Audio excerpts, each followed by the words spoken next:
Welcome to episode 291 of the Postal Hub podcast. I'm Ian Kerr. Joining me in a moment is the electric van man, Paul Kirby. And we're going to talk about electric vans. Surprise, surprise. We're going to talk about, we're going to try and bust a few myths about electric vans and talk about the practical realities of implementing an electric vehicle fleet. Well, that's about enough from me for now. Let's get straight into it. Paul Kirby, the electric van man.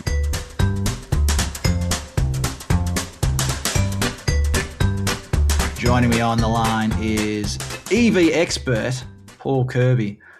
Well, Paul, before we get into the discussion today, we're going to have a bit of a discussion about commercial electric vehicles, I should say. Tell us a bit about what you're up to and your background, please. Well, what am I up to? So, Paul Kirby, otherwise known as the electric van man. I'm a member of the EV Cafe team. And really, I suppose about 2 years ago, I just kind of made the decision that nobody was really shouting about vans. And I like to shout. I like to grab my selfie stick and jump up and down and rant in front of a van or, in the middle of a road or wherever it might be, to educate, bring awareness around the possibility to transition to electric vans. And that's what I'm there for, to accelerate that transition.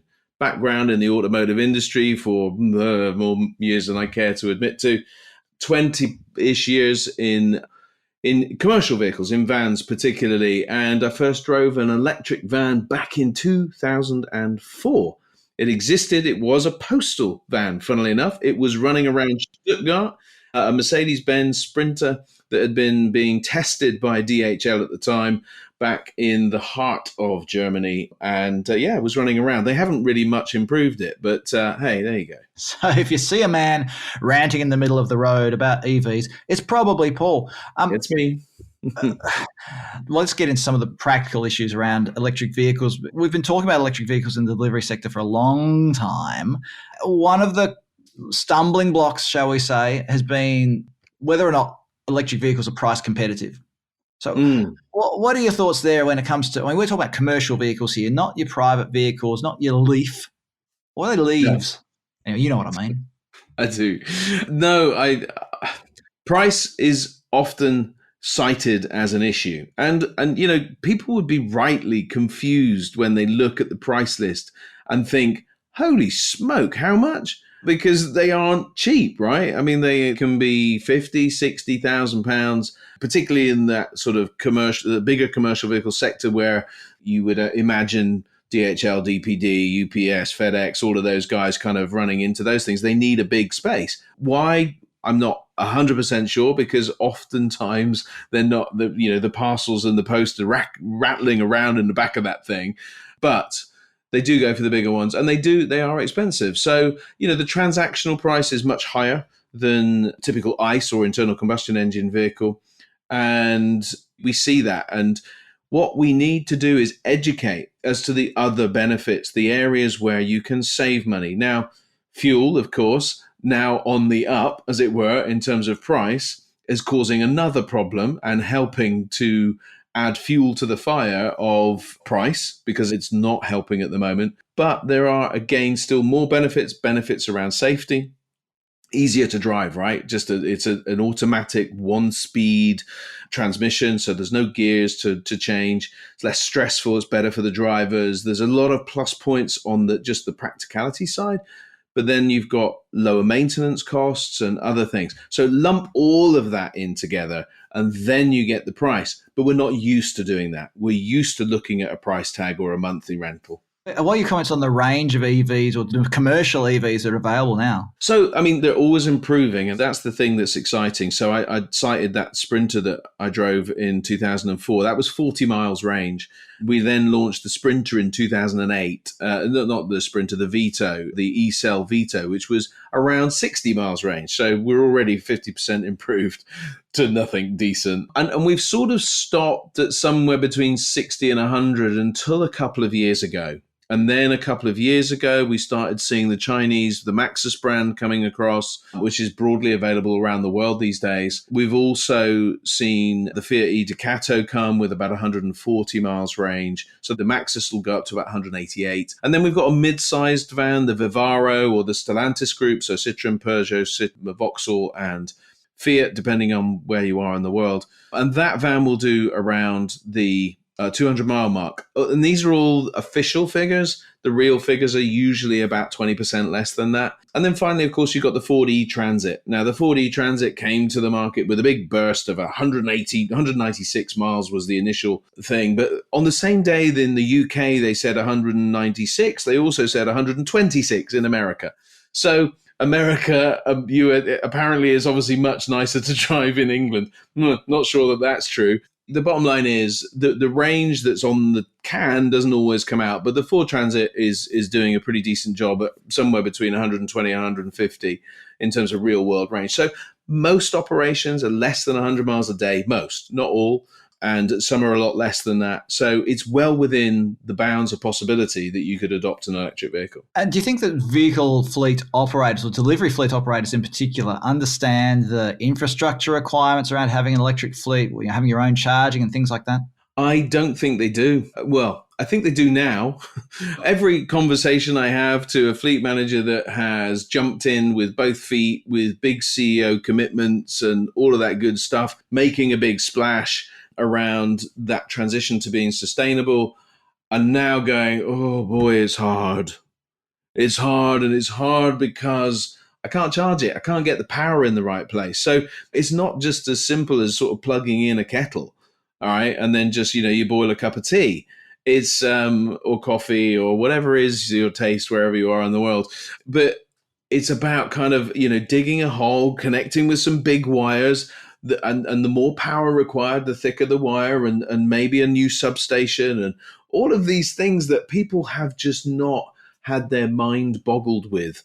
And that's the challenge that we've got today, is that this stuff is bit mind boggling. And even when you get to it, the dark art of charging, as I call it, is just exactly that. You don't necessarily know exactly what you're going to get when you plug in, but you can work to some pretty decent averages. And there's two different types of charging, AC and DC. AC is pretty straight line. DC kind of starts quick and then tails off. And so you've got a lot of work to do to understand it. And you can only do it by plugging something in and testing and learning.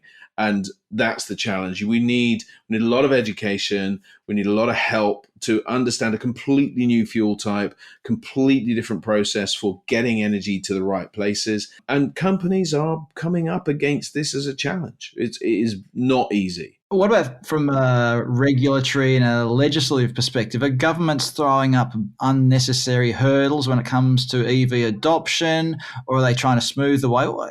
You had a bit of a rant on LinkedIn just recently about this.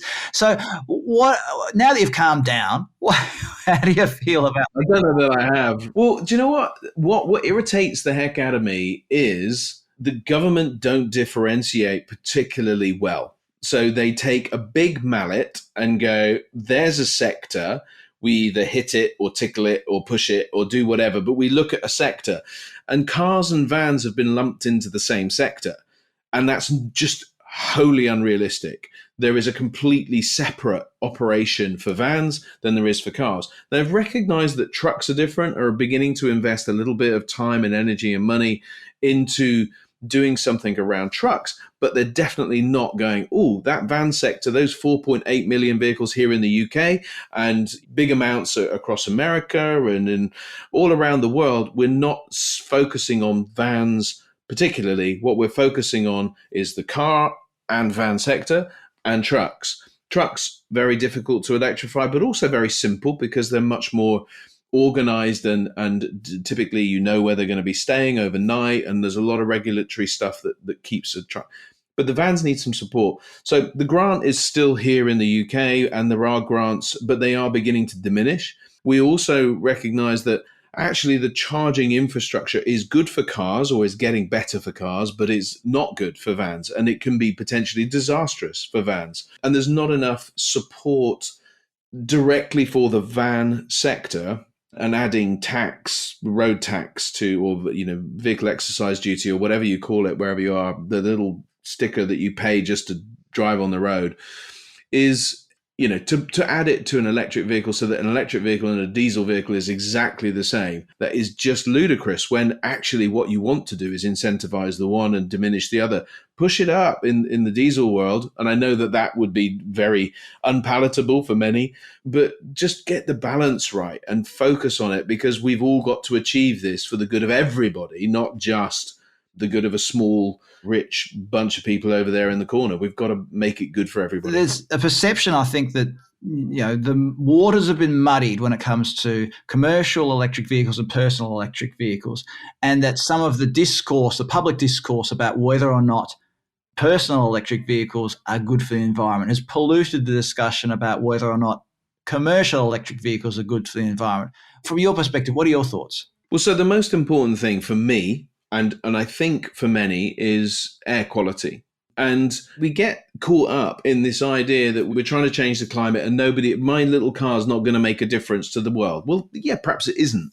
But, the sort of combination of small bits helps. But the thing that we do, and we remember all too well the pandemic when there was very little on the road, and you sort of walked outside and you breathed a little deeper, and you thought, wow, there was a tangible sense of there's not as much pollution in the air.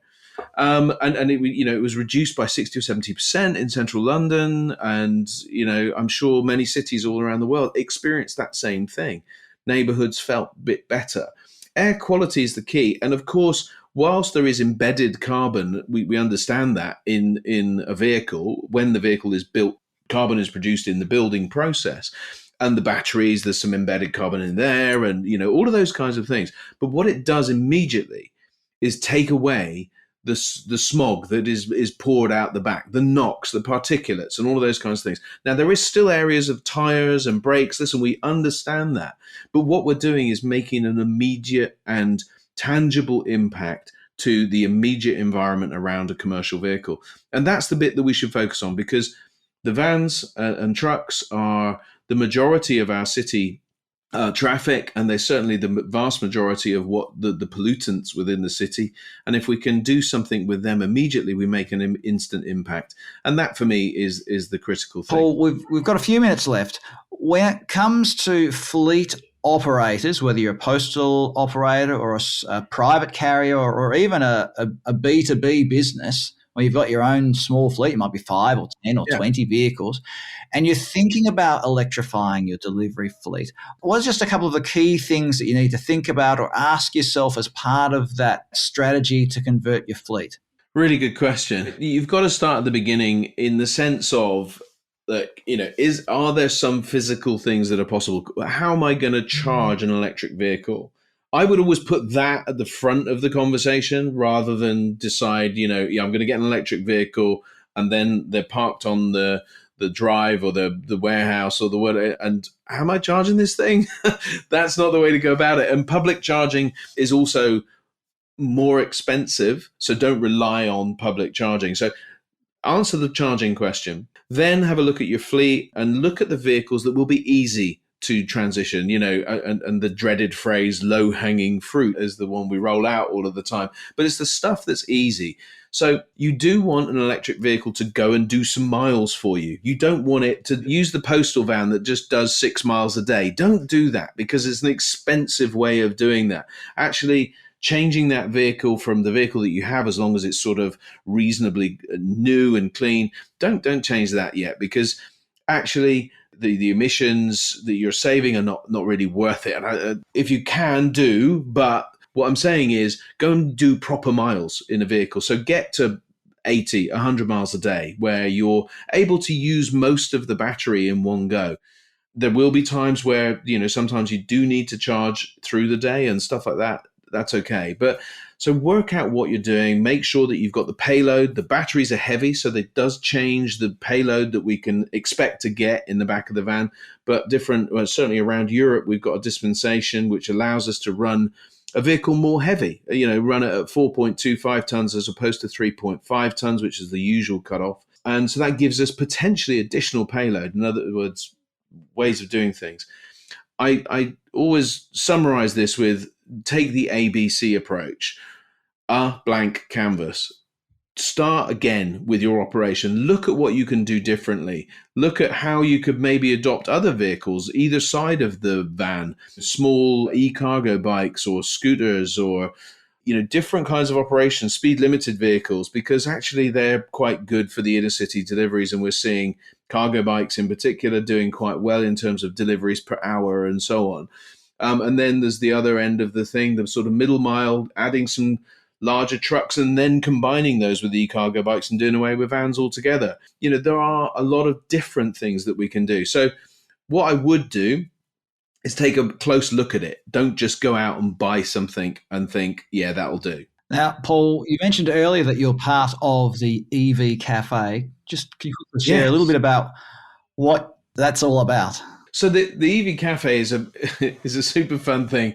It always brings a smile to my face when I think about the team that we are. Was a group of 5 of us. Johnny Berry, who was the guy that sort of created it at the beginning of the pandemic, and he said to me, Paul, should we get online and just have a chat with people about electrification? And we'll do, I'll do cars, you can do vans and other stuff, and we'll have a chat. And then we added Sarah and John and Sam. And so the 5 of us look to educate, we look to simplify, we look to have a lot of fun and be rude to each other and take the mickey and pull practical jokes on each other. That happens a lot, usually with Photoshop, and no, they can't be published. It's a good fun way of communicating. We're sponsored by some amazing people. So, people like the AA and Geotab and My Energy, people that are interested in really getting on in the electric vehicle world. We've even got an electric vehicle civils provider, so they look to zero emission, the actual, putting in the charge points and doing all that kind of stuff. They're really looking at lean engineering and that type of thing. So we've created a community of people that are interested in this electrification and sustainability, and we support one another, encourage one another. We also talk a lot about mental health. I think it's really important. It came out of the pandemic, of course, because we just wanted to have the conversation. So it was really important for us to be true to what's going on in our heads, how we were feeling and all of the challenges that we have in life, because life isn't a smooth ride most of the time. It's actually sometimes quite challenging, quite up and down. So we share that openly as well. That's a little bit about the EV Cafe. It doesn't do it justice, but you can join it on the 3rd Wednesday of most months, or find us on LinkedIn or YouTube, or, of course, the website, the World Wide Web, evcafe.org. And what that was a shameless plug. What you didn't mention is you do a live broadcast on a Friday as well, which is delightfully chaotic. I recommend everybody, if you have a moment on a Friday morning or a Friday afternoon, wherever you are in the world, tune in, look up EV Cafe on your LinkedIns or your webs or wherever, and you'll find it. It's worth a look. Just for some of the chaos that these guys bring, whilst all being really enthusiastic about electric vehicles, which has got to be a good thing. You've plugged the EV Cafe, Paul, but I'll give you a quick opportunity to plug your own website as well, because as you mentioned, you're a bit of an expert, a bit of a consultant. So if people want to get in contact with you to ask you questions, where should they go? So my business is called EV Essentials because I just want to focus on the essential things for electric vehicles. It is all about vans. I can talk to you about cars, but I tend to nod off after about 30 seconds. I'm looking to help you with consultancy. I'm looking to help you with media, doing some video stuff, helping you bring your brand to life. And also we deliver training. So we do a lot of training of people, getting hearts and minds, helping people understand why we're doing this whole thing. What are the drivers in the market? What are the vehicles that are available? What's different? What are the total costs of ownership? All of that kind of stuff. And we bring it all to life. So I've really loved doing what I'm doing. I have a great portfolio of customers, but I might even consider adding some more. I'll put a link to Paul's LinkedIn and his website and everything like that on thepostalhub.com. Just go to the episode page there and you'll find all that information. Paul Kirby, thank you very much for joining us on the Postal Hub podcast today. Ian, it's been my pleasure.